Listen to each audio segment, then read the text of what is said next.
What's going on, everybody? This is Nick Lawson from Squad Sports, and this is episode number 51 of your sports sponsorship tip of the week.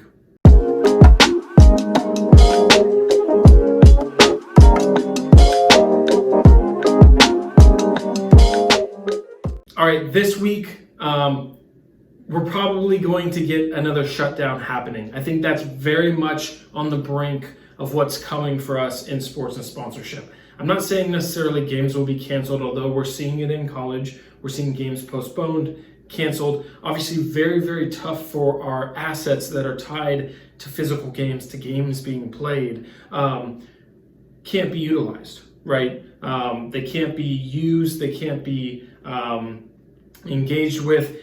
If there's no TV game, there's no signage being seen. So we're going to have to rethink some of our assets again, because again, probably great for curbing the virus, stopping the virus, but we're probably going to see another shutdown very, very soon within this winter, and postponements of games, pushbacks of games. Luckily, we've been here before. This isn't the first time we're being hit with it. We had to get innovative, we had to get creative before, but now even more, we had our businesses open, be able to drive business, get back a little bit and going, and then we're probably going to see another shutdown. And that's going to do, I don't want to say irreparable damage, but it's going to do massive damage just to the business. Remember, in sports, we have a captivated community, a captivated audience that we are able to engage with and pull them toward an action that's going to help our sponsors. So the tip of the week this week is getting a little bit creative, mainly towards your restaurant partners. You know I have a place in my heart for restaurant partners. I used to work with restaurants selling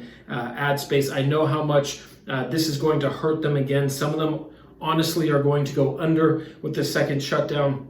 But if we can do everything within our power to keep them open with assets and activations like the one I'm about to share, then we can be pillars in the community. We'll be remembered for that. It's going to pay dividends. What we do today is going to pay dividends for our sponsors in our community later on as we get this going. So the tip of the week this week is this. You know I'm big on Snapchat. I don't think we're utilizing Snapchat enough.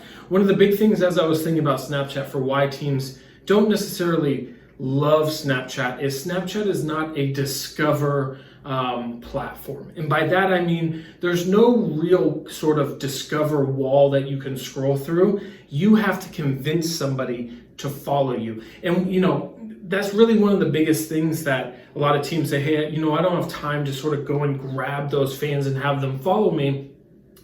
My argument on that is we do the same thing for email leads. We do the same exact thing for signing up for our newsletter on that end as well. So, but the tip of the week this week is not only going to increase your Snapchat following, but it's also going to drive business for your restaurant. So the tip of the week is this. On our Snapchat page, you have what's called a snap code, and that just allows people to follow you. And the kids these days know how to use it. You hold it on you hold your thumb on the screen, you know, snap code, it pops up and says, do you want to follow this person? You say yes. So the snap code is almost like a QR code, but it allows you to follow very easily on the platform. When people see a snap code and they're avid Snapchat users, they want to go scan it. They want to go engage with it, but especially if you're able to have some sort of magnet to pull them in. And that's where the tip of the week this week comes into effect. What I want you to do is take that snap code, and even if you don't have a huge following on Snapchat, go to your restaurant partners, go to your retail partners and say, hey, look, we're starting sort of a coupon book activation on Snapchat. It's going to do a couple things. One, it's going to engage you with a certain demographic, but two, it's going to drive people here to be able to snap the code to be able to get some of the offers that you're able to offer. So the first step is printing out your snap code so that you can give that out to partners, getting that snap code ready. Let's say we're doing broadcast. Let's say, we're doing a Facebook Live show. Have that snap code also ready, on your different broadcast items, on wherever you can print it. And the key thing is this. We're going to have our first piece of content for that. The driving reason why you come in is that every day at 5 p.m., we're going to be launching a discount coupon book on Snapchat. So every single day at 5 p.m., you have to follow us on Snapchat, and at 5 p.m. you have to go on, and as you post it, it's going to be a swipe up to the coupon book, and it's going to have great deals from our partners. restaurant partners, retail partners, even insurance partners, right? I talked a little bit last week about subsidizing, getting those bigger partners to help pay for some of the activations for the smaller partners.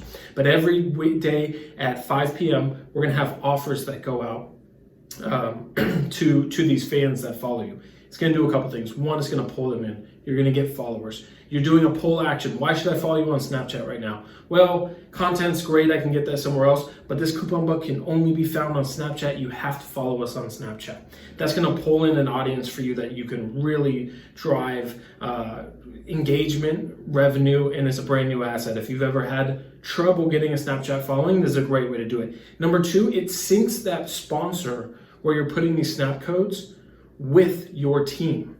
So even if somebody, and I know we're probably gonna hit a shutdown, but this is perfect for post-shutdown as well. Even as the person is walking by the restaurant, or if there's any promotional items from the sponsor, they can show that snap code as well. What you're telling the fan is this sponsor is synced with our team. And because it's synced with our team, we're giving you offers, but you have to earn it. You have to go follow us on Snapchat, come back every day at 5 p.m., swipe up, and you'll see our coupon book with offers to be able to go use. This is going to drive a ton of traffic there. It's going to sync that sponsor with your fan base, with that reciprocity of giving you something, giving you that deal. And number three is going to be an outlet that you can drive these sponsor offers out to your fans. That's going to drive sales. Again, if we just said, hey, on Twitter, we're going to launch this coupon book 5 p.m., every day, and Twitter just came out with their version of stories, you totally could do that. But I think the biggest thing is we want to create some intrigue. We also want to grab a demographic that's going to be really key to reach. 78% of 18 through 24-year-olds are on Snapchat. 2/3 of Snapchat users are parents. So we think about this older, but it's really in that buying demographic. It's really, really going to help us grab a certain fan base to be able to drive, and it's exclusive. You have to follow us on Snapchat in order to swipe up and engage. So that's the tip of the week this week. I know I talked about flash sale. I know I talked about some of these other tactics, getting these offers out there, but let's get a little bit creative and let's build our Snapchat following at the same time so we have a valuable asset that we can go and recycle moving forward, no matter if we're shut down, not shut down, we're at physical locations. This snap code can now be a really big piece for you and your sponsors moving forward. So that's the tip of the week this week. Again, get that snap code, put it out there, make the pull mechanism. Hey, you can get a coupon offer from us every day at 5 p.m. Build a habit, get fans coming back, and then those offers are going to be able to drive sales. I guess my last thing here, and I struggle with this because obviously in sponsorship we're supposed to drive dollars. This is something I would not charge for the smaller sponsors. Maybe it's like a State Farm or a bigger sponsor is the main sponsor for the coupon book and it's driving local engagement. But I'm not sure I would charge right now. It'll pay off in dividends later. They're technically giving you Snapchat followers, but I don't know if I would charge. If I would charge, it'd be very, very little to kind of move that forward. But again, last episode, we talked about subsidizing and getting another bigger sponsor that's community-based to help pay for this and drive that for the user. So that's tip of the week this week. Thanks so much, everybody, for tuning in. Remember, keep pushing those limits within sports sponsorship.